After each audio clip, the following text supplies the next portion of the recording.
Reka tubandanye ijambo ry'isezerano. Ngomba kuvuga amasezerano. Turi mu kirere cy'amasezerano. Mbarizo muri kumwe ati ntacu urabwirwa iyi minsi ine, ntacu muraganira na papa ko nabarungitse kugenda kumva ijwi ryiwe, nabarungitse kuja kurota, nabarungitse kuja kubwirwa. Haleluya. Muracabishize ku mutima. Narababwiye aya masezerano tuvuga muri kino gitabo ni ego na amen, n'ay'ukuri afise ubuzima, ariko aya ni amasezerano y'ishengero muri rusange. Aya ni amasezerano dusangiye twese, duhurira ko twese abana ba papa, ariko hari isezerano ry'umwihariko.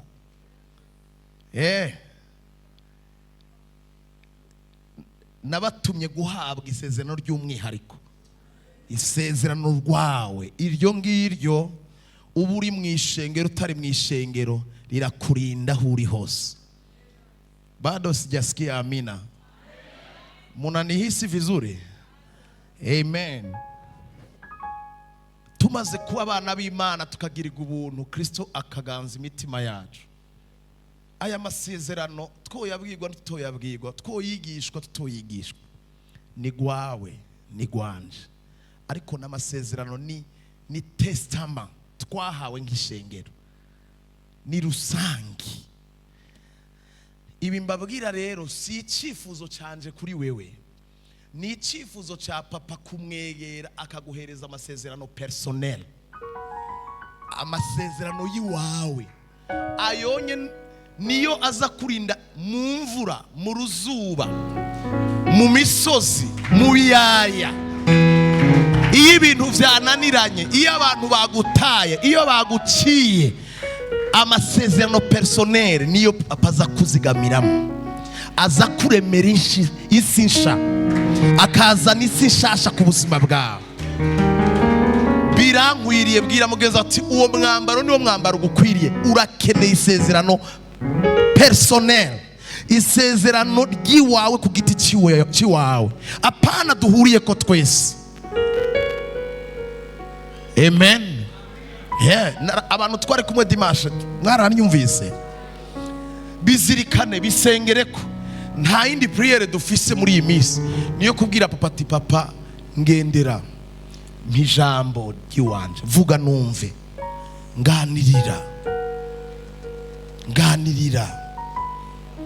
Isezerano niryo twibutsa Imana mu gihe twananiwe, igihe twisanze turi mu mbombane, niho uvuga ati Imana ndibutse ko wambwiye ngo, ndibutse ko ari cyo wambwiye. Umwana w'Imana wese, apana umuntu yaje kugira ari past time kuba hano cyangwa yumva avuga ati je ndi muri Kristo Yesu ariko ejo nzobivamo. Umwana w'Imana wese abizi yuko ashikamye abirimwo, ibi bintu ari seriye navyo, abizi ko ari ibintu by'intahava tutazovamo. Biragukwiriye, nyumviriza neza, biragukwiriye kugira isezerano ry'iwawe mufitaniye na papa. Bibiri ivuga ngo ibanga ry'Uhoraho rifiswe n'umwubaha, ikintu gendana, ikintu gendana. Reka mbwire, mu rugamba uri kuragwana nago rw'ibigeragezo, urashobora kuba hari umuntu ariko arakugwanya, wakonfesa ivyo twahawe hano, nababwiye ko tubihuriye ko twese, ugasanga na wene ku ruhande rw'iwe nawe ariko arabikonfesa. Uri kuranyumva? Akenshi iyo ntambara iratinda guhera, kubera uri kurasenga uhagaze ku ijambo twahawe, nawe ariko arasenga kuri iryo jambo nyene. Ariko iyo Bibiri ivuga ngo ibanga ry'Uhoraho, iyo bimaze kubibanga, ni ikintu ushobora kuvuga kigahinduka akayobera abahanga cyangwa akayobera umwansi wawe, kubera atazi icyo mwavuganye n'Imana. Hariho situation nisangamo nkasakurura kabanga, sinzana ibiri ngaha, nkamwibutsa ku musozi. Ntabwo muri ko muranyumva? Abanyabujumbura hoye? Okay, muri ko muranyumva? Ukibutsa icyo mwavuganye hahantu, aho umuntu atarari, bati Imana uribagiye ko wambwiye gutya, uribagiye ko twavuganye uko. Mwe mwibaza yuko kugira ngo Ezekiya amaze kubwirwa ko atunganya ibintu byo mu rugo rwiwe agapfa, wibaza ko bigiye agiye kuvuga yasomye Bibiliya? Baribukanije n'Imana, habaye kwibutsanya. Abwira ntuzenya ati okay Imana yagutumye kugira ngo ntunganye hamamfe.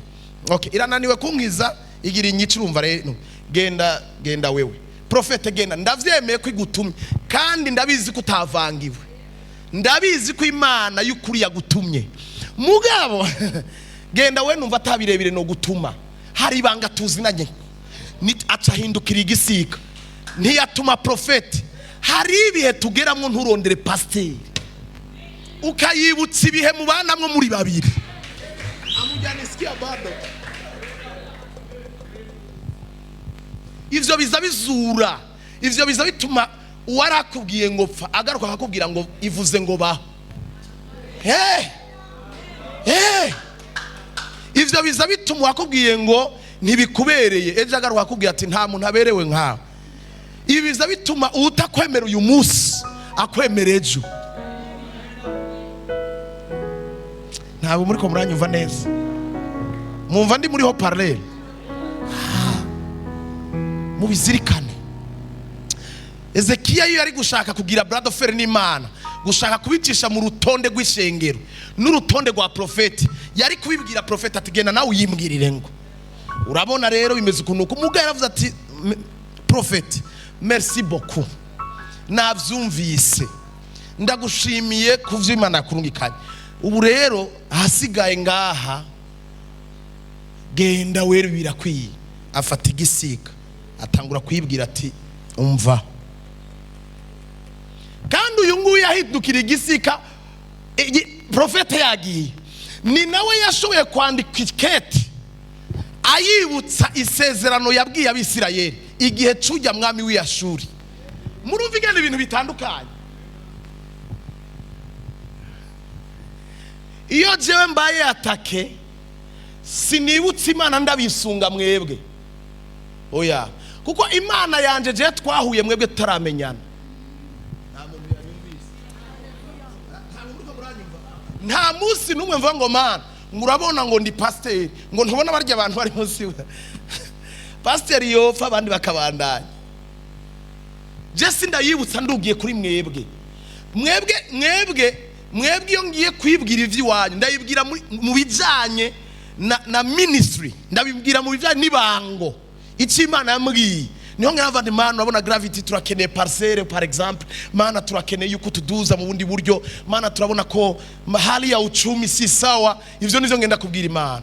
Iyo ariko hageze intambara persone ziwanje, sindayibwira ngo Mana ngo urabona ngo kameme ngo ukwiye kungirira neza ngo kubera ngo urabona ko wampaye inshingano. Oya, ukwiye kungirira neza ndayibutsa aho twahuriye. Waranyongeye imyaka yo kubaho nari impfuye, niho ndayitwara. Wampaye inshingano ntazi gusavye. Niko bitegezwa kuba rero. Wowe utegeza kuba umuntu ufise prière ushobora gusengana n'abandi, na prière idakene kumva n'umuntu n'umwe, ari wowe na papa.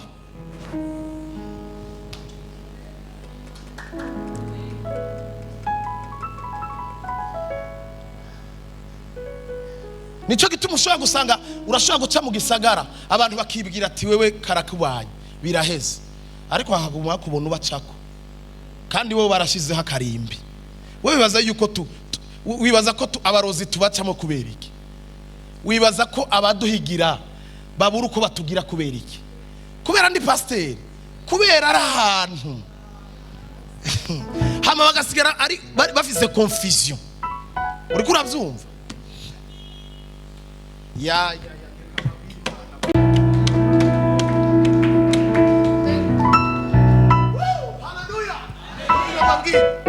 urya mugabo yararwaye atabona, Yesu yasize utwondo ku mata akamusiga. Muriko muravyumva? Igihe yamusiga nta bantu bari bahari, hari intumwa ziwe gusa, nazo nisitemwitayeho. Zijya ntumwa 12 Yesu yarapermise ko babona ingene akoze igitangaza, kubera nazo yari karazitegura. Mugabo nta bantu bamuzi bazi vyimbitse ubuzima bw'urya muntu, kuko siho bari baramwabandonye, bari baramutaye. ariko nagira ndakubwire yuko bamaze guhura na Yesu babandi bavuga ko ataca azovamwe badahari igihe aduza avuye Silowamu yamaze kubona. Come on, mureka muranyumva. Igihe aduza avuye Silowamu yamaze kubona, abari basanzwe bamuzi niko Bibiri ivuga, barabazije barabazanya, babazanya bati uriya ni wa wundi, bamwe ngo ego, abandi ngo haba discussion, confusion totale. Kubera iki? Hari ahantu duhurira na Yesu abantu badahari, niho haturinze kugeza uyu munsi.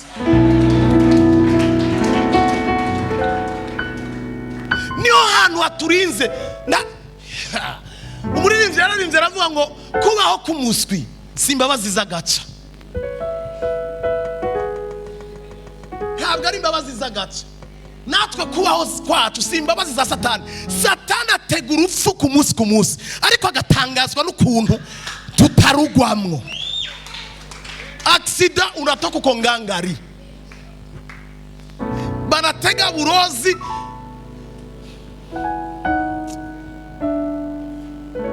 confusion.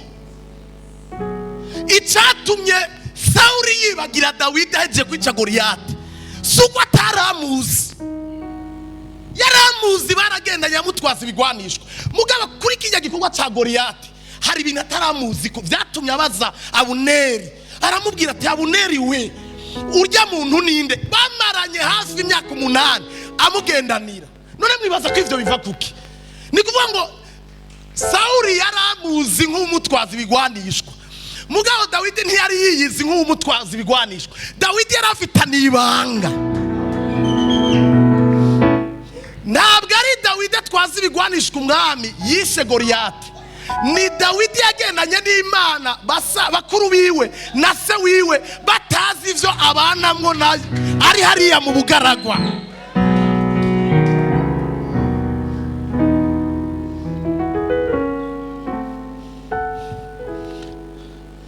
Kukuvuga ntibirabikosa,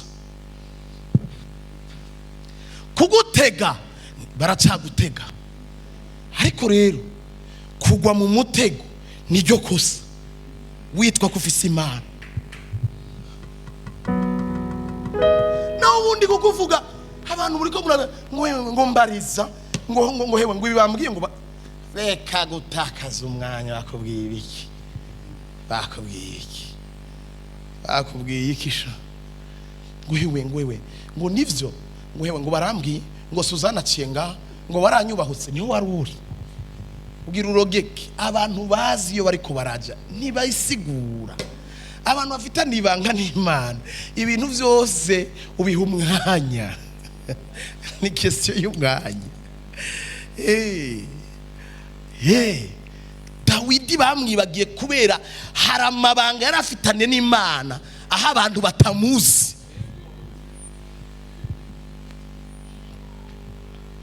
Urashaka gutera confusion isi, urashaka gutera confusion umuryango wawe, urashaka gutera confusion bana n'Imana mwibanga. Achana na ibitu vyigugu, kuwa nafasi kwenye uko na uvisa ahantu muhurira uzotera confusion isi.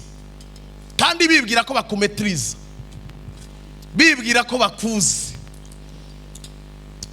bibwira ko bazi umuryango. Yesu barageranaga ngo nguye ngo si mwene Yosefu. Oya, none ko mutangaye mwe bibwira ko muri mwene so ngo nabashiki biwe ngo ntibarongo iwacu, ngo none bijya bintu ariko arakora bikuye. Mwe mumuzi nka Yesu w'umuranda mbaho.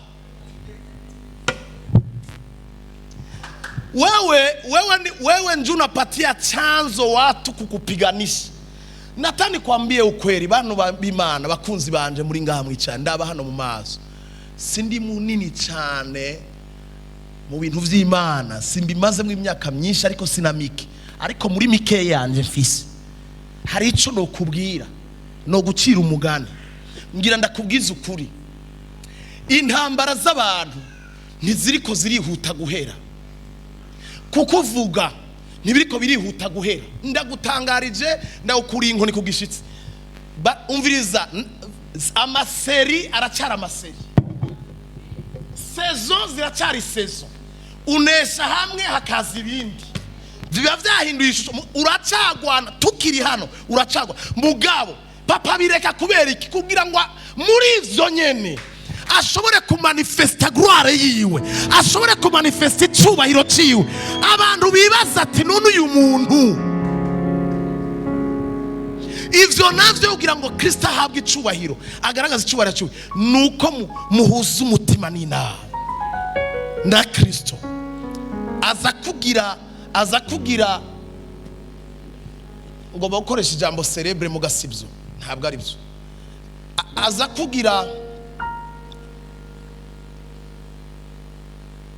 aza kugira kananira abahanga, aza kugira confusion mu bantu muturanye, kubera aho Bibiliya ivuga ngo tugere ikirenge mu cya Kristo.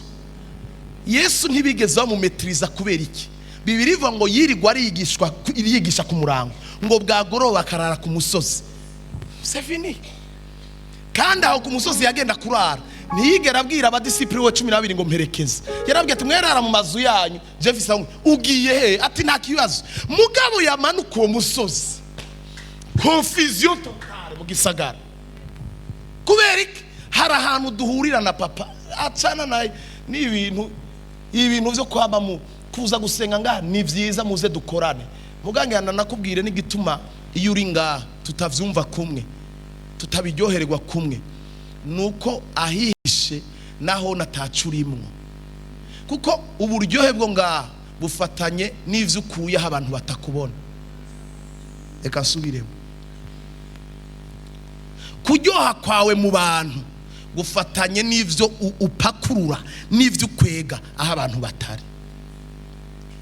Même chose nukubiha kwawe mu bantu ni ibintu ukora abantu batakubona. Icankiro cyose ufise ni ibintu ukorera aho abantu batakubona bitari vyiza. Papa cha ibintu nibiza, ukora ibintu bidakwiriye akwambika icankiro, ukora ibintu bikwiriye akwambika igikundiro.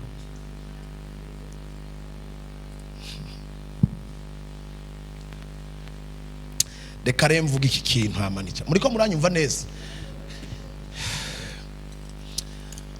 Urabizi, oh God, urabizi birabishe cyane kumva yuko dukwiye kuza turaza nganga mungure Bibiliya ngo murabona ngo turabe muri Daniyeli.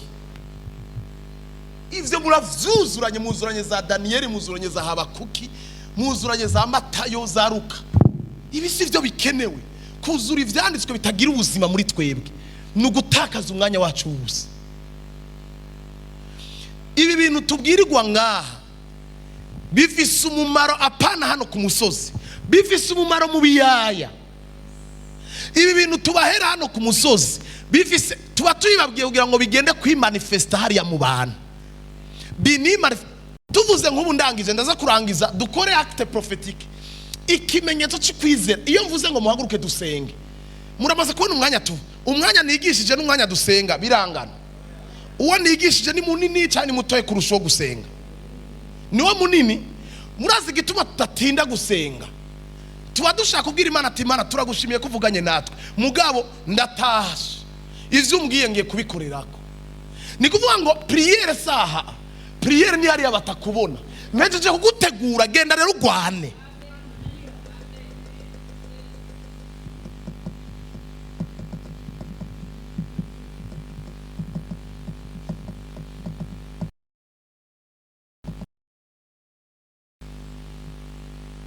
Dawidi yabwiye Abuneri, ndabana Dawidi amaze gutwara icumu n'amazi y'umwami, yabwiye Abuneri aramubwira ati Abuneri we warukwiye gupfa wewe n'izo ngabo zawe. Ndisi ndavyumva ingene mukikuje umwami bagashobora kumwiba icumu bakamwiba n'amazi muhari, mwari mukwiye gupfa.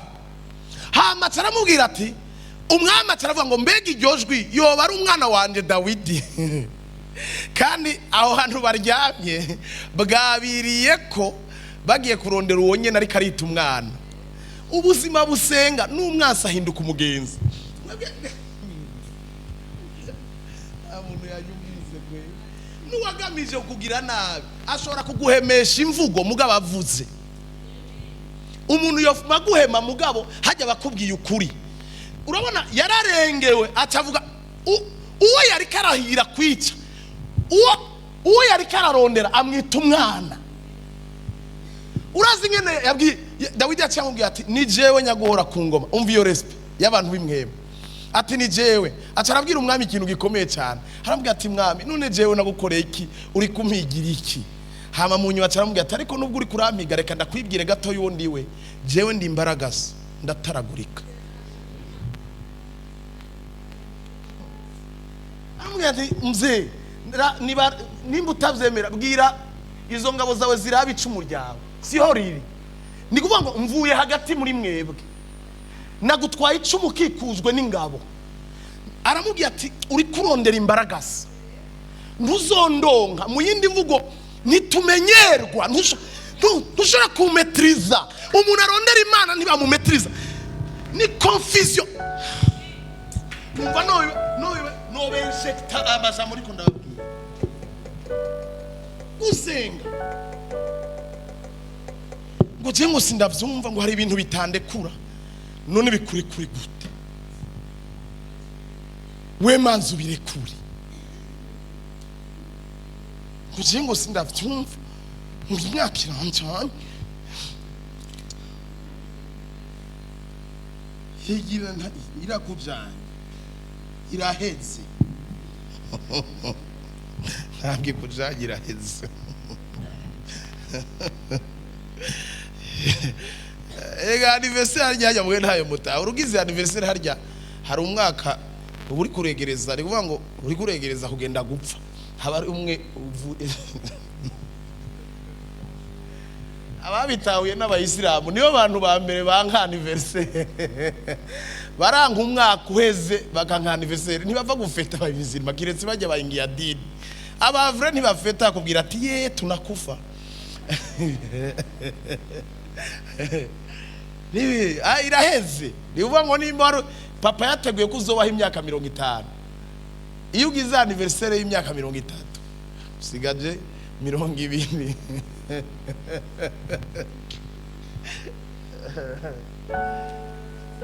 Aramubwira ati mwami reka kundondera ntuzonshobora. Mugabo genda uraba ubuzima bwa Dawidi. Ubuzima bwa Dawidi n'igihe yari ku ngoma yari yaramaze kumenya ibanga rituma atamenyerwa, utofa kumumetriza, utofa kumwinjirana. Yarabizi, yarashobora kumva abafilisitiya bamuteye ntiyihuta kubwira igisoda ati gisoda ati wewe Yowabu tegura ingabo fata amacumu. Yasaba efodi ibintu biri essence mu bugisi mwisi y'umubiri umengana ibintu by'ibisazi. Umwami aratewe n'igihugu agiye gusaba umwambaro w'ubweranda. Tegura ingabo ya mpa efodi. Yagenda muri efodi agafukama akabwira Imana, Mana wenda kuzi intambara ntuzineshereza mu mubiri uzineshereza mu mpemu. Mbwira ndabanesha cyangwa sindabanesha? Imana ikacimubwira ati mwumvise urabanesha. Ngende gutonda cyane ndabatege. Imana ikamubwira ati batege ntujeyo. Maisha ya maombi kuomba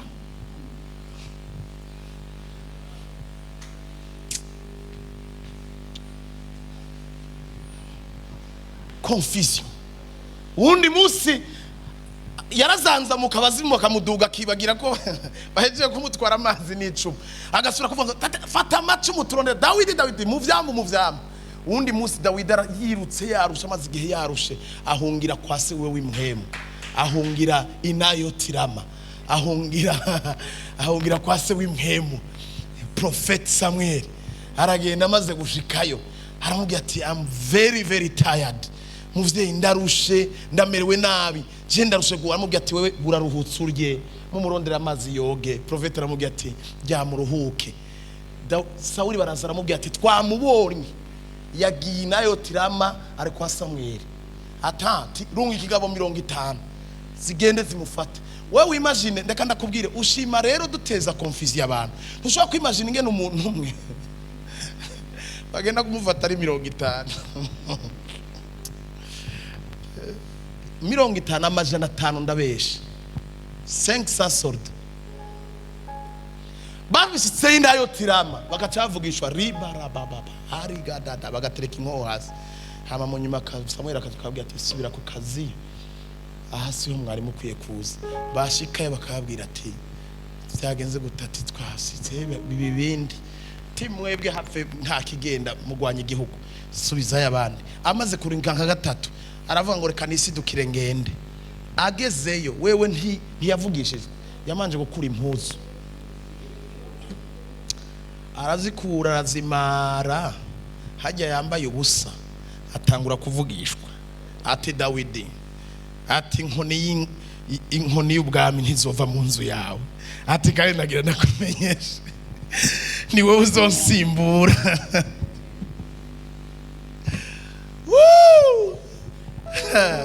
Cheza we Mordecai ati ndeka kunzanira ibintu vy'impuzu wese. Iyi affaire si impuzu, iyi affaire ni affaire ya jena papa, nkurira izo mpuzu.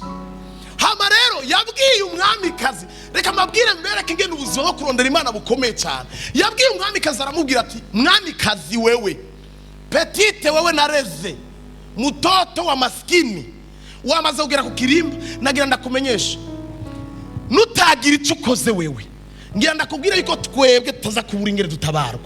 Turabizi ko Imana idutabara, wewe nutagira icyo ukoze kuko nta ubizi cyatumye akwimika mu gihe gisa niki. Nutagira icyo ukoze twebwe abayuda ntidukogwako, turabizi neza yuko tuzotabarwa. Ariko wewe wibwira kuri ku kirimba usigurire sha ivyo bisigura gute? Aho umuntu ari ku kirimba ari we yopfa hama umuzama kabaho, ivyo kayobera bahanga. Okay basi reka tureke ivyo ntavyo wumvise neza. Reka ndakubwiza mbwira ingene wosigurira umuzamu yambaye uburengeti n'umupanga abuza amahoro uwa kabiri ku mwami.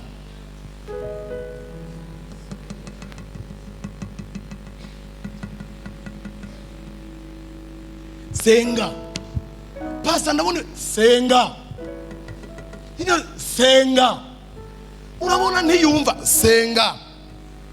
Gituma rugamba rudahera urugwana mu mubiri kandi utegeza kuruhereza mu mpemu. Urabona ndahinduka senga, hama wihangana patience, kuko isengesho ntiribora, isengesho rirabikwa.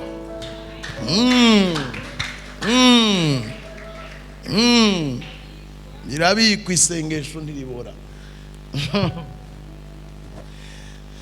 Okay, let me tell you the promise of God. Mbabwire amasezerano y'Imana. Tunaishi bana, tuona pale pale, tunazidi kubarikiwa na tayari wao washamariza kufunga ibigega byabo. Ari abantu bibwira yuko batabonetse utobaho. Uziko abantu umuntu aragoye ba hasi ko umuntu ashobora kubwira ngo mviza ndakubwira ngo nkiri ngaha inde we kuri uri umuyaga gusa. Kambabwira iki kintu,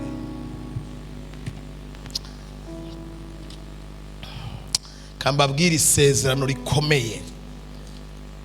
Ugenda n'amasezerano na Kristo ubwiwe mu buzima bwanyu, iryo ni isezerano riruta yandi masezerano. Nimumve mbabwire ivy'izina rimwe, izina ry'umucunguzi Yesu, izina riryoshe riruhura indushi rikamari mibabaro, riruhura indushi abari indushi peti bimacungu shadupumuzikisha. Yesu nzokuvuga gasha peti canya kabiga kinango ya makoko nango ya safuria za birinda au ngoi wari au ngoi pirao unango ya bakuletee makoko juu kose masafuria. Tulikuwa tunakosha masafuria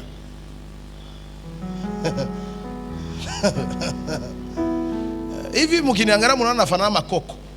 Cheza wewe na maisha yako mutamuja.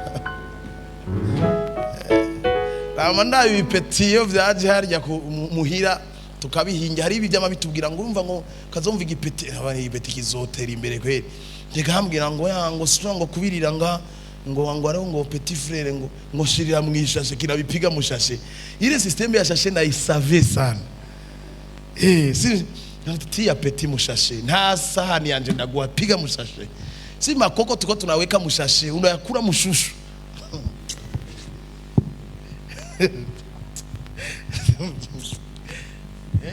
Tia mushashe indushi.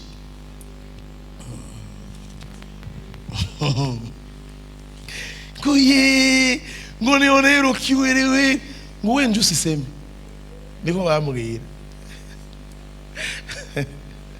Breze ari muri Amerika aheruka kuza nkana madame nimwababonye abo nagurukije nga ujya barambwira ngo uje ngo misikukuriza we ngo norukiwerewere ngo wenje usiseme none bamamagara papa.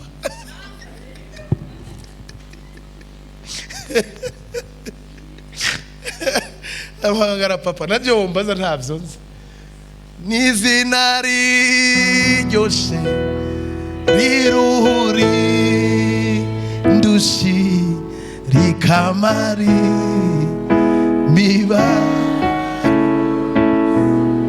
haindi nyesho visi mbwiye ngo ndabidefande ngo ndabivuge ingene rukiwerewere ruriye ukaga pasteur nizina ryoshe riruhuri ndushi rikamari miba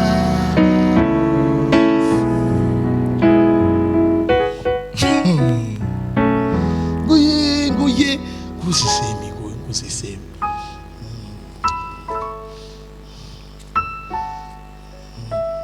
Mana n'umukozi w'umuhanga none umuntu yavuga ngo we ngusisemi kandi ko yambwira mageni ngo sikuriza ngo we njoro wa hovyo kuye nguru njoro wa hovyo kweli mugabo uyu munsi akeneye ubu ndavuga kandika ntanyumviriza gusa afise na stilo na agenda.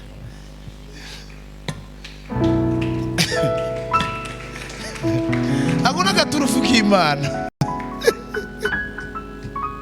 Nicho gituma usikate tamaa. Usikate tamaa. Mungu ana mpango mzuri juu ya maisha yako. Nubwo abavyeyi bashobora ko barakuvumye Yesu ari capable kukuvumurura. Nubwo igisekuruza cyagushiriye akarimbi Yesu ubwo burimbi arabukuraho. Sikati tamaa. Sikati tamaa. Sikati tamaa.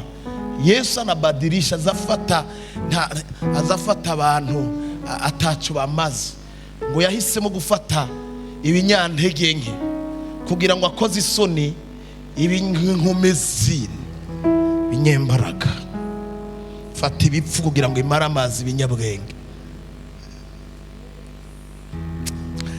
Nasiyari bambye ibintu muri ko murabyumva. John fata mikro gato ibana. Fata mikro sha John. Kandi niba uri mu mavuta ndabizi. Atsa mikro gatoya hama mbabwire tukende. Na na na na na na na na na na na na na. What? Yes, win. Ni muve mbagire ivy'izina rimwe izina ry'umucunguzi n'izina ryo izina ryoshe riruhuri ndushi rikamari mibabaro yose.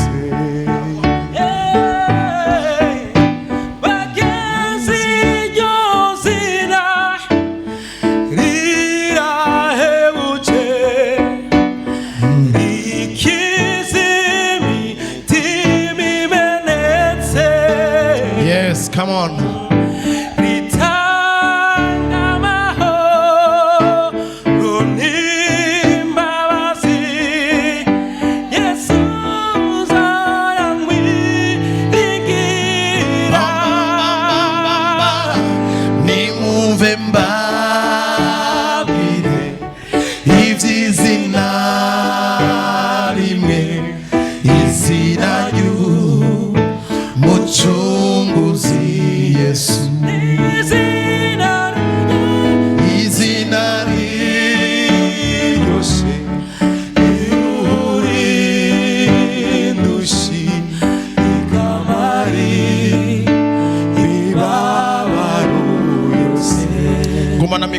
duhereranye ndakubwira utere ikindi gitero.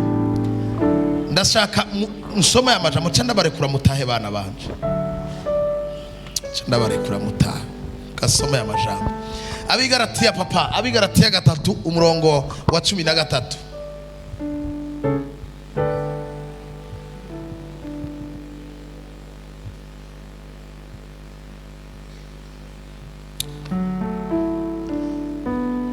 Soma ya majambo.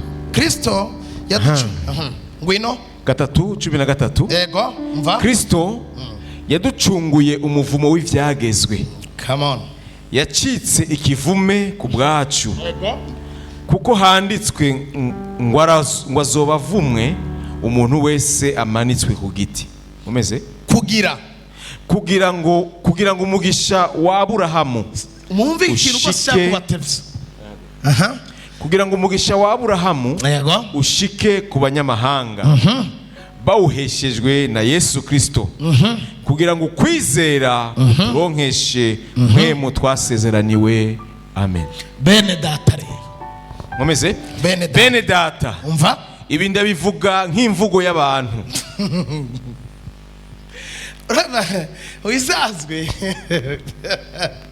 Paulo yari très fort kwe. Paulo turagushimiye Imana.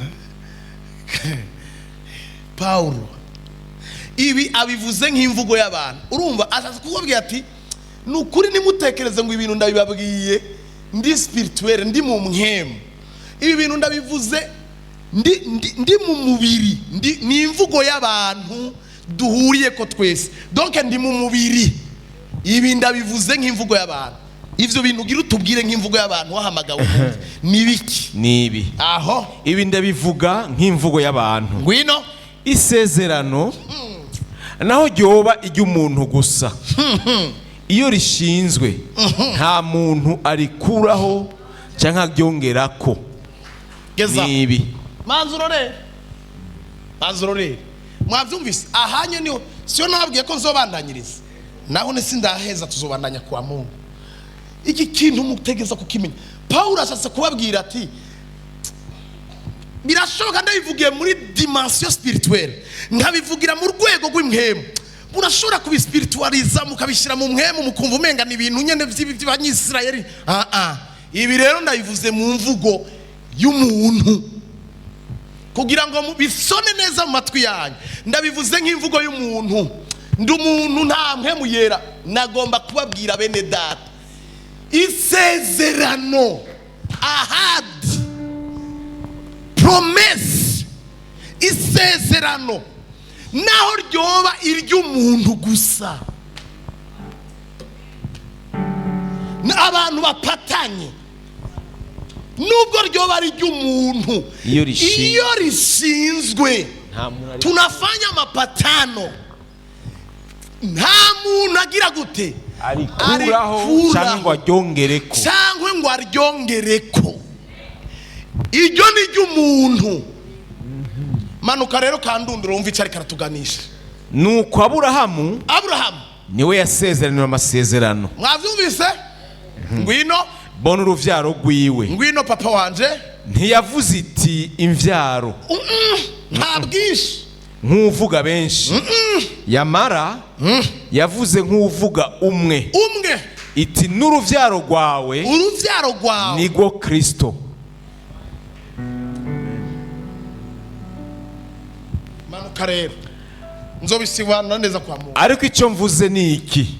Iryo rero isezerano muri tahana iryo niryo ngomba mu nkurikirana ndababwira gituma ntashaka kuri sigura birebere nzorivuga neza kwa Mungu. Yego. Mugabo uyu mugoroba nagira ndababwire bana banje muri ko muranyumviriza munyizeye, ndashaka mbabwire munyumvirize neza. Aha niho ndabakubitira hasi. Listen. Ariko icyo mvuze ni iki? Va. Isezerano sikia pale ryabanje gushingwa n'Imana. Mwanyumvise? Ntiryashinzwe n'umuntu. Uwari mwanzilishi wa ahadi ni Mwenyezi Mungu. Ryashinzwe n'Imana. Umviriza rero. Ivyagezwe vyaje hashize imyaka 430. ni kuvuga ngo ivyagezwe vyagiye kuza après, inyuma y'isezerano, après imyaka 430, inyuma y'isezerano, inyuma apana imbere, inyuma y'isezerano. Umviriza, ntivyo rikuraho ngo bihindure ubusa iryo sezerano. gezaho kandi usanga ari abantu basaba ngo tubwire ngo dusigure mushaki gashengero rya Kristo. Kandi hari abantu batavyumvise no, je suis désolé, ngo tubwire rero ngo none ngo ngaho rero ngo Paulo avuze iki, avuze ivyo bagusomeye, none ivyo si Kirundi, kirumvikana. Muraza kubwira ngo uramona ngo ivyagezwe ngo urabona, ntibishoboka. Ivyagezwe ntivyigeze, isezerano ni intouchable. Ivyagezwe urabona ivyagezwe igihe vyaza biriko binatemberea mbari ya ahadi. Ona urabona ingene ivyagezwe vyagenda igihe ivyagezwe vyaza, inyuma bije vyagenda kubihuye n'isezerano vyagenda gutya. Kubera iki? Isezerano ryatanguranye na Aburahamu, ntiryatanguranye na Mose. Ngaho match, that's enough. Match iraheze. Ikigira 10 ntabwo cyakomotse mu rura rwa Mose, ikigira 10 cyakomotse mu mbuto za Aburahamu. Tuvuze Aburahamu egari isezerano. Aburahamu bakomotse, ngira ndakubwira, Mose ava mu muryango wande, Rewi ni umwana wande, Rewi. Yakobo ni umwana wande, Isaka ni umwana wande.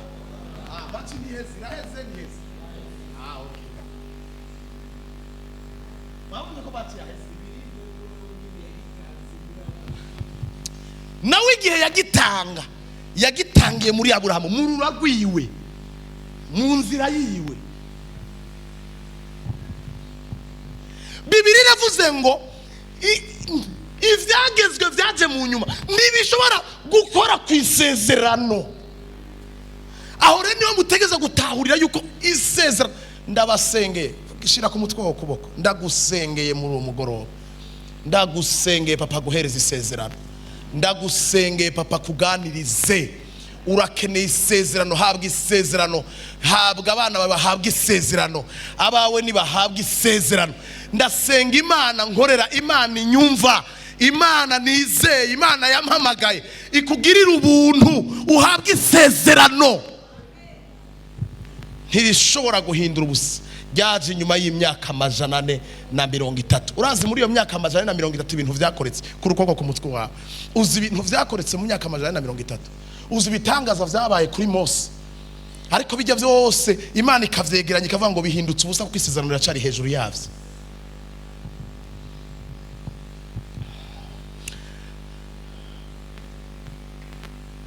Aburahamu niwe yahaye ikigira 10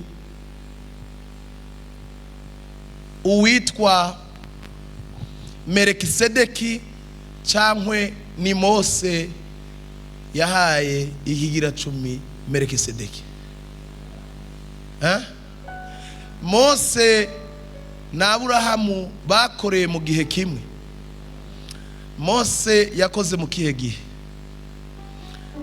gihe? Oya, Mose yatanguranye n'igihe cy'isezerano, kuko nubundi Imana yari igisezerano. Ibwira ati bwira ubwoko bwanje yuko nzobushikana mbotwaye. Iryo ryacari isezerano. Mugabo mu nzira imaze kuvuga ngo ni mu nyubakire. Mu bisanzwe vyagezwe vyaje kubera iki? Ivyagezwe vyaje kubera umwuka w'ubugarariji. Mu nyumve neza, Imana yagiye gushiraho amategeko, imanza kubahereza amategeko 700. 700 barayananako, irayamanura yageza kuri 10. Batoni bambaya kwe. Ivyagezwe vyasanze isezerano. Imana yabishizeho kubera bene Kora hari ubwoko butagondwa izosi. Imana yavuga ati ngira abashire ivyagezwe bibahana. mugabo Mose nawe ne yagiriye mu isezerano ko Imana murazi gituma atavuga ngo Imana ya Aburahamu na Isaka na Yakobo na Mose. Mose ni mutoya. Oya, amasezerano asozererwa kuri Isirayeli.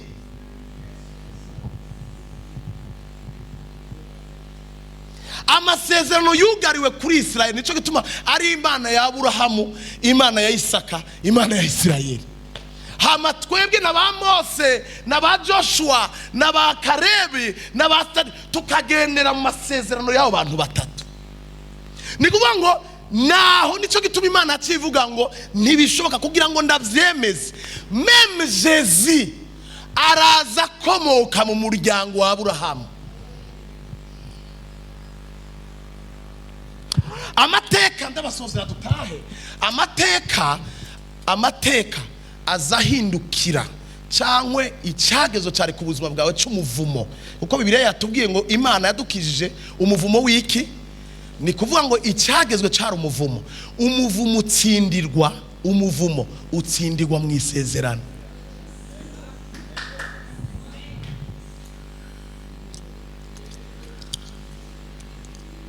Ikintu cyose nyene gishobora gukubita hasi umuvumo ni isezerano. Barekura mbabwira ikintu. Moabu ni familia y'abandi. Moabu ninde muntu muze akomokayo? Koko mutarisiri ninde? Okay. Rusi akiri Moabu yari mu isezerano. Yari he? Hari umuvumo ntiwari uriyo. Moabu yari ivumwe ntiyari ivumwe. Okay. Ubuzima bwa Rusi bwahindukiriye he? Ageze ku butaka bw'iki? Ubutaka bw'isezerano. Nico gituma Dawidi yabwiye umuntu, uwo muntu yubahutse gutukana ku butaka bw'isezerano ninde? Ninde azanye mekanisme ku butaka bwa automatique? Ninde azanye amananiza ahantu papa yoroheje? Uwo muntu ninde? Erega ugira ngo akonvenke umwami yamubwiye ngo ntibishoboka mwami murinyegeje. Mwinyegeje gute? Muracanyegera. Umuntu avuye mu mahanga aje ku butaka bw'isezerano. Muranyegeye, murinyegeje. Yamubwiye arasozera ijambo ryamukonvense, yamubwiye ngo umviriza, uyu yubahutse gutuka ubwoko bw'Imana, ndamukubitira kubera yubahutse. Dawidi nta kintu cyatumye agiye kubita Goliyati. Yamubwiye yubahutse gutuka abadatukwa, yubahutse kugwanya abatagwanyika. Umuntu ari mu isezerano ndagwanyika. Erega wewe izo ntambara kuzicamo kubera utarabimenya. Ignorance niyo yisha abantu. Kubimenya umuntu ari mu isezerano ni intouchable. Nibakorako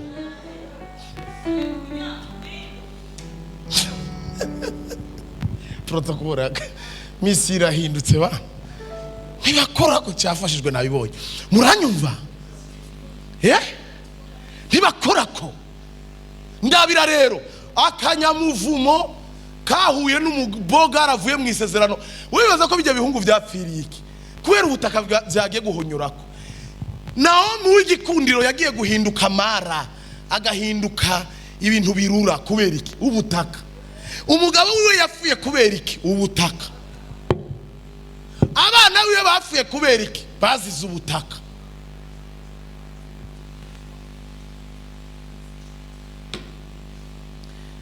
Urazi ko Naomi yababwiye ari babiri. Reka ndangirize nga. Yababwiye ari babiri, ababwira ngo ni mundabe bana banje. Erega muracari batoya, muri beza. Ndabashimiye ko twabanye. Je ndatashe. Urabona ko ndimara, urabona ko mbishe nanjye. Mugabo dusubiye iwacu. Urumva rero muracari batoya, murashobora kuronka abagabo. Je nubwo nosubira kandi kuvyara, ntimwororera abana banje. Nukuri ntimunkurikire, nta ciza cova i Nazareti. Mundavye jewe ndagakecura ataco kamaze, atacuka. Orupa abirabisha amaso y'umuvumo atuyu yavumwe nkatwe arira asubiriye iwabo mugabo Naomi Rusi abirabisha amaso y'isezerano aravuga ati uyu mugore nubwo ari karivuga ko aya majambo kuko igihe yasigara nawe ntiyaciye mu konvenka bushasha urasigaye mugenzi wawe aragiye raba nawe mukurikire amubwiye ngo ntunyinginge kukuvako Naomi hari ikindi kintu asuye kuvuga okay. Rusi ageze ku butaka ijambo rya mbere yabwiwe niki ahuye n'umuntu bagiranira conversation abantu ariko baranyumva bapfa bamaze mwatashe hello ndahejeje mwatashe murazi ikintu yabwiwe conversation yiwe yo ku butaka bwa mbere abagore ntibigeze bavugisha Naomi mugabo barya abagore baje igisagara cy'abagore cyaze gusanganira Naomi niyo sinye ya mbere yabwiye Rusi ati Rusi ntiwashoboye guswata wagiyeho ivyo yavuze si wari raba Naomi wa frere igisagara cyaje kiramwakira kiramuterura kiramuririmba aho nyene kandi ngenda babwira Naomi ntigeze abwira Rusi ngo urabona ngo twe dukomoka mu muryango ukomeye Naomi yari muri famille ya Boaz igisagara cyari gitwawe na Boaz n'urya muherezi mukuru bavuga urya bamuvuga mu buryo bw'imhemu ntamuvuga izina kubera ni gicapo cya Kristo murika buravyumva mugabo ni bari muri famille Naomi yakomoka mu muryango ukomeye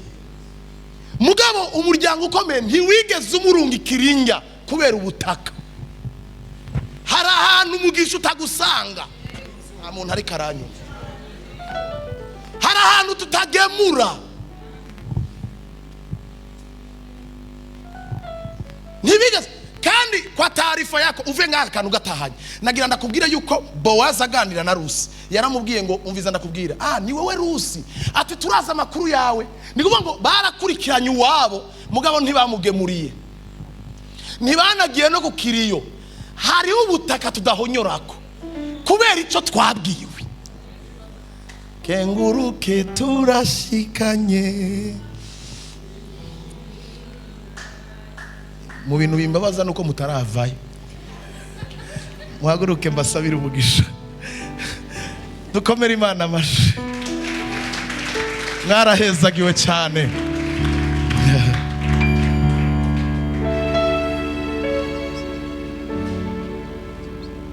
tega ibiganza byanyu mbahezagire bana banje urakoze mpemu yera nyene icubahiro turagushimiye urakoze kuvuganye n'ubwoko bwawe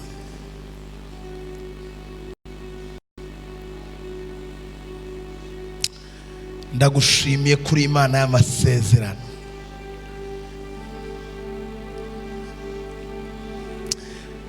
Mana ndasenga imitima iri hano yose yumvise ijambo ryawe ndasenga ntibasohoke uko binjiye iyo mwana wawe ntasohoke uko yinjiye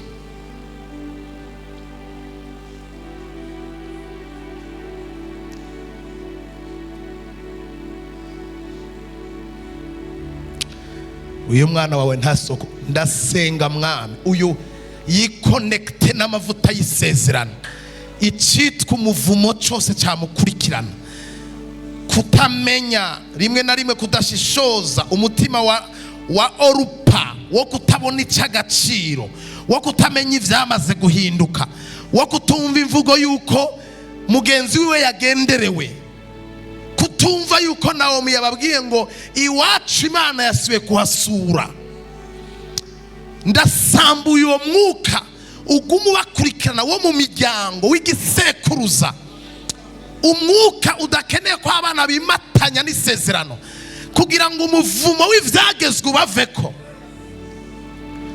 abakiganzwa n'ivyagezwe abakiganzwa n'idini abadafise ubuzima bw'ubuntu ubuzima bw'amasezerano rino joro ntibave muri kino kibanza uko binjiye ndasenze ngo ngirire ubuntu ubona wese muri kino kibanza atari matanya n'isezerano ave ngaha matanye n'isezerano ave ngaha matanye n'isezerano, ave ngaha matanye n'isezerano.